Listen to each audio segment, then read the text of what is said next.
Brandy Melville. Brandy Melville's. Brandy Melville. Brandy Melville. Brandy Melville. We need to talk about the toxic clothing brand Brandy Melville. If you don't know what Brandy Melville is, where have you been living? Under a rock? Oh my gosh, even look at this. You would look so good in it. Are you sure? Yes. Wait, do you have this? We should get matching ones. It's just so crazy to me that I will be shopping in the store and next to me will be like a 12-year-old kid shopping for the same things. There were times when other employees made me cry, specifically just like higher up people that would come to visit the store and like just made life really hard for a lot of us. This company has been exposed big time these past few days. Hey, fat girl, over here. I wanted to tell you that I don't think anything in here is gonna fit you. Sorry, a size large? I've never heard of that. They may have extra small, but maybe you could try the Old Navy next door. I don't know if the clothes here are like for you. I just don't want you like trying on any of the clothes because they might stretch and that would ruin the fabric.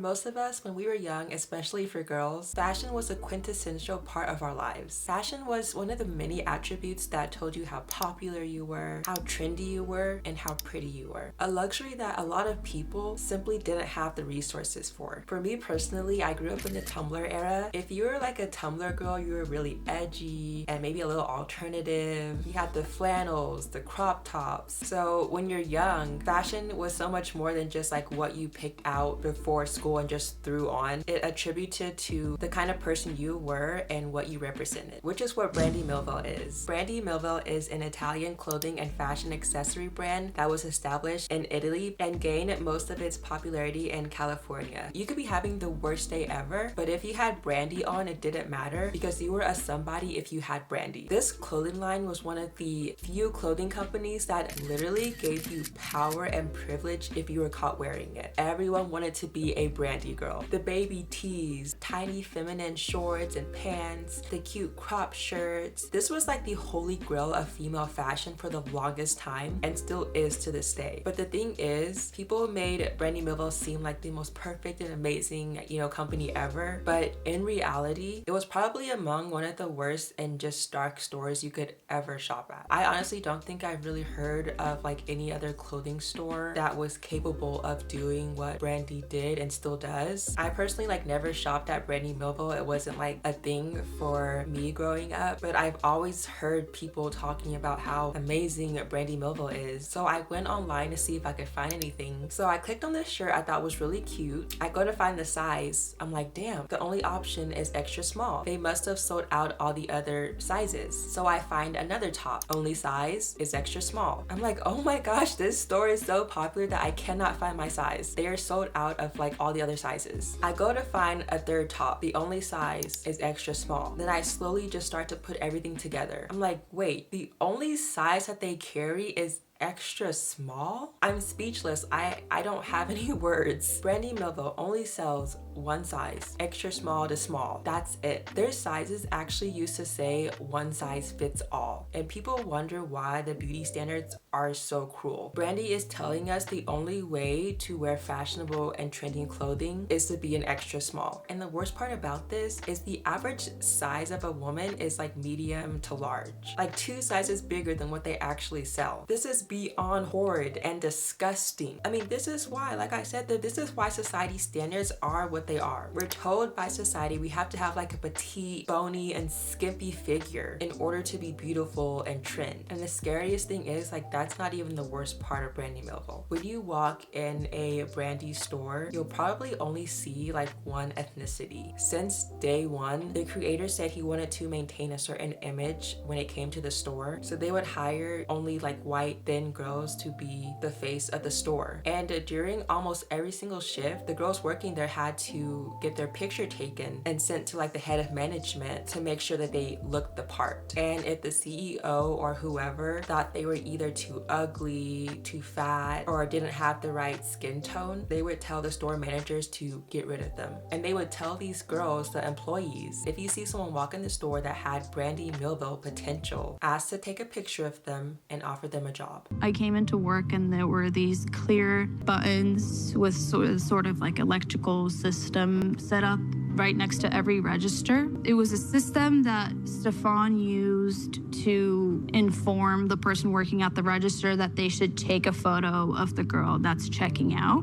The red button goes off, and then you're supposed to take a photo and also offer them a job as well. So when you would walk in the store, all you saw were thin white girls because no one else wanted to go in there because they would judge you for being too big, too dark. There was even some speculation that when it came to some stores, they would make it to where the front door only opened so much so that only a certain body type could make it in the store. And if you were like a bigger individual, you wouldn't fit in the door, so you couldn't go in. And so many of these employees that were girls that worked there had a disordered eating problem because these girls knew that if they gained weight, they would be fired. So they did everything in their power to keep the weight off. Yeah, all the girls who were going through all of this loved working at Brandy because Brandy wasn't just a clothing store, it was a status symbol. These girls felt privileged for just being able to work there. Everyone wanted to be a Brandy girl. There are so many YouTube videos to this day of girls shopping at Brandy and doing Brandy hauls, day in my life working at Brandy. If you notice, all of them were one ethnicity and everyone loved every single moment of it. And when it came to people who weren't white, most times they would sit in the back to do their work. There was no white people working in the stockroom. If you're white, you had to be in sight.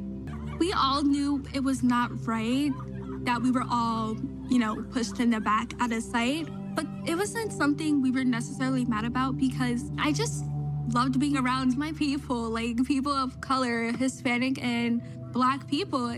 So it was kind of like you win some, you lose some. And this isn't just something I'm just making up on the fly. There have been dozens of past employees that have come forward to share their stories about working at Brandy Melville. There's a whole documentary about the cult of Brandy. There have been articles done about this company. This isn't just like small news. I went on their website the other day and there are literally still only white girls on that website as the models. I found one Black model and they had her pose in multiple pieces, so she appeared like multiple times throughout the website. Everyone else, one ethnicity. It's insane, and still to this day, Brandy is operating like they always have been. And there have been so many celebrities that have been photographed wearing Brandy Melville. I mean, it's everywhere. They have a store in China and it's like 10 times worse there. The clothing is twice as small, but it is so popular over there that there's a trend over there now called the M style, and it's where only like the tiny, slim girls can fit into the clothing. Brandy is a cult and everyone loves that. They love that it's so exclusive that only a select few can actually wear the clothing. This whole ordeal just reminds me of Victoria's Secret. Victoria's Secret were known for their sexy lingerie, their beautiful models that were called angels. I mean, everyone wanted to be an angel. They were known as like basically the most beautiful woman in the world. And if you were an angel, that means you had a chance to be in the Victoria's Secret fashion show. I mean, honestly, this was one of the most iconic fashion show when it came to like women and girls. The glitz and glam of the runway, the lingerie, the celebrity performances, everything was like a fever dream. But Victoria's Secret was simply a male fantasy, which is pretty problematic considering the fact that the clothing was actually made for women, just like Brandy Melville when it came to the models. In most cases, all of them were white and they all had the same body type. They even had a campaign where they listed these models as the perfect body,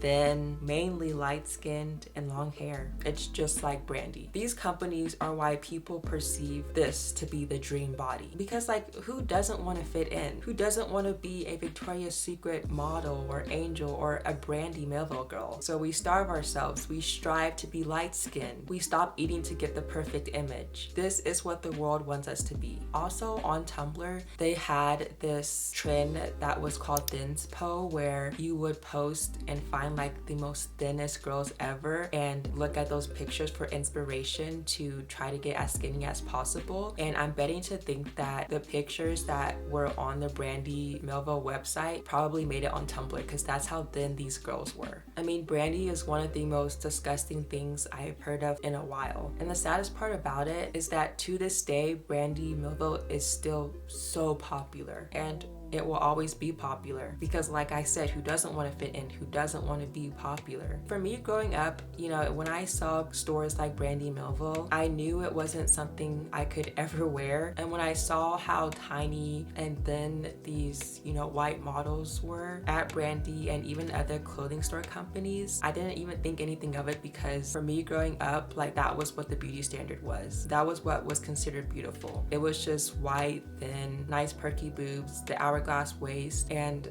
that was my normal. And growing up, like, not being white and being black and having to deal with that, I was very angry growing up for a lot of my life. Imagine waking up every single day and society telling you that simply like how you were born and what you look like is not good enough and there's nothing you can do about it. That's just how the world works, and that's how it'll always be. This was like a very disturbing and like triggering video, but I do hope that you guys resonated with it and enjoyed it. Please leave all your comments and opinions down below, and make sure to like this video if you really enjoyed it. And of course, I'll be back next week for my next video. Bye guys.